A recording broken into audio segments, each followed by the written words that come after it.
Hello, and welcome to part 3 of another episode of Tales from the Pennybloods, The One-Handed Lady. Listen as Henry demands.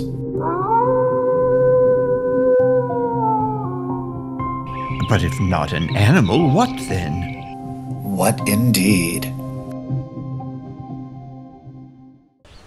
Life that summer has become quite routine when, to Henry's delight, Cecilia, Charles, and William arrive for a visit. So, Henry, where is your beautiful wife? We've heard so much about her. But, Henry, is that really your bride? Of course, dear sister. Whatever is the matter?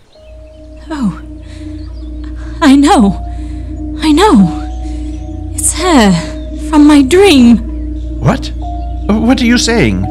It's her, I tell you. It's her. The wolf.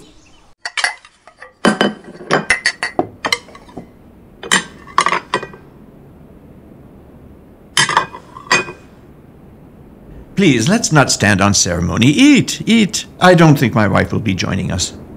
She never eats.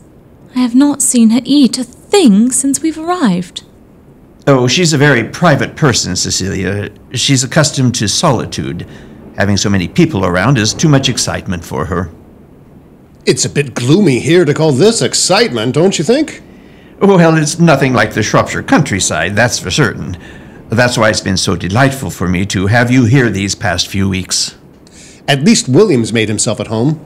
He's forever running around the woods behind the stream. Seems he can wander there for hours without getting bored. Yes, he's constantly bringing me back some toad or flower that he's discovered. What an imagination.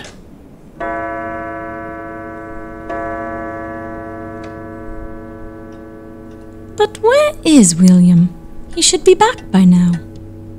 He'll be along soon. It's good for a boy his age to have a bit of freedom. Last I saw him, he was running across the field toward the woods. I wish he wouldn't stray so far. Who knows what sorts of wild animals live in those woods? Oh, I don't know that the forest is as wild as all that. Still, I worry. I wish he wouldn't go so far.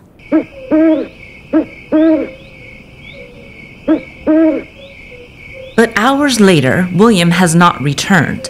That night, everyone in the house goes into the woods in search of the lost boy. Everyone except Francesca, who remains in her oratory, performing her secret rituals. William, dear! My son! Where are you? William, my boy! After carefully searching the property near the house, the group agrees that they can cover more ground if they split up and search separately. Charles and I will go to the field on the other side. I know William often played there, although I told him not to go so far. Yes, Roberto and I will follow the river this way. And don't worry, we'll soon find our young adventurer. He is a disobedient child, but full of pluck. No, Charles. Please, don't worry. I promise I won't, and I'll even commend him for his pluck, as you say. Once he's safe again beneath our roof. Cecilia and Charles walk off toward the fields, while Henry and Roberto follow the stream. It is almost midnight before they stop to rest. Wherever can that boy have gone? Still, I'm sure he's fine, just lost. Let's hope so, signore. There have been strange goings on around the castle for ages now. Ever since the old master, the Marchesa's father, took residence here many years ago, and even after his passing. What kinds of goings on, Roberto? It pains for me to say, signore. In the village, even infants left outside while their mothers do housework have disappeared from out of their cradles. What? And only last year, a boy around William's age was found. Found how? At the castle, the Marchesa said an animal got him, a wolf. But the villagers don't believe it. But if not an animal, what then? As I said, signore, mysterious goings on.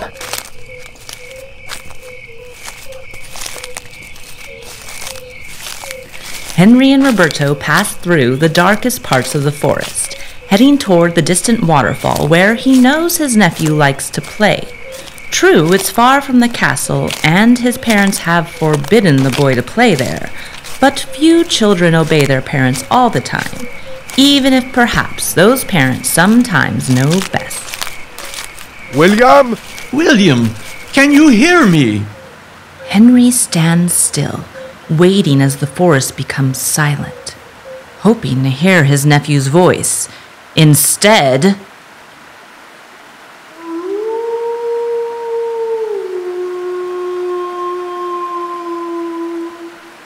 suddenly, the terrifying roar of a wolf shatters the silence of the night. William!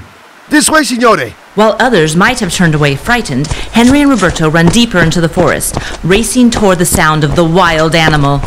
Uncle! Uncle! Fear nothing, William. We're coming!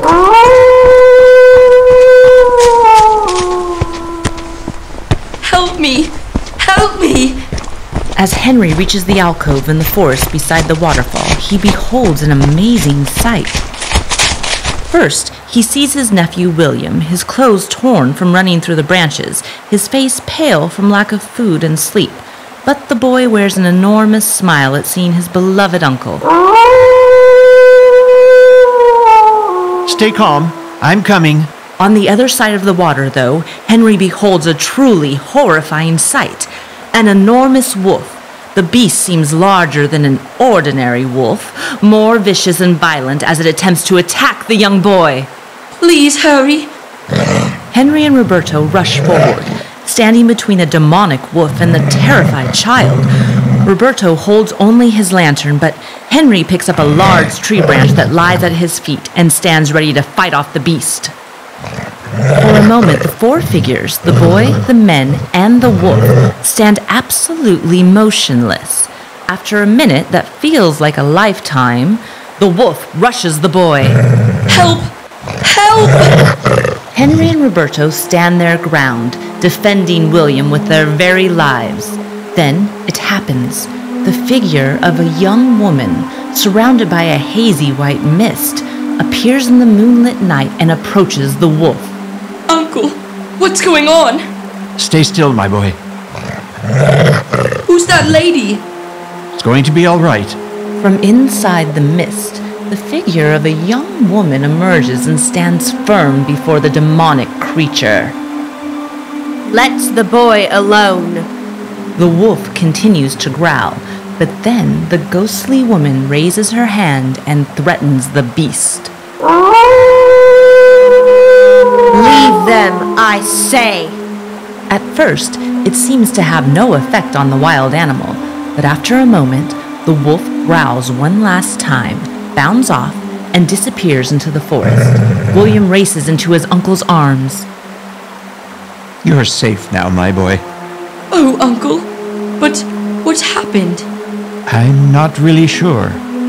Henry turns to where an instant ago the mysterious young woman had stood, but she has disappeared.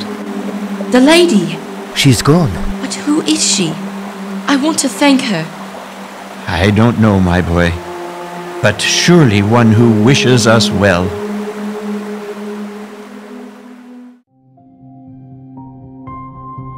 Thank you for joining us for The One-Handed Lady. Coming up, next week's exciting conclusion. There, you'll hear Roberto tell Henry. When I was repairing the outside wall on the far side of the tower, I came across a hidden passageway. What evil lurks inside? There's only one way to find out. Tune in to the electrifying finale. You can listen to this and other episodes of Tales from the Pennybloods on Apple Music, YouTube, and Spotify, and follow us on Facebook, Instagram, Mastodon, Pinterest, TikTok, and X. If you like our show, please subscribe at our website at talesfromthepennybloods.org.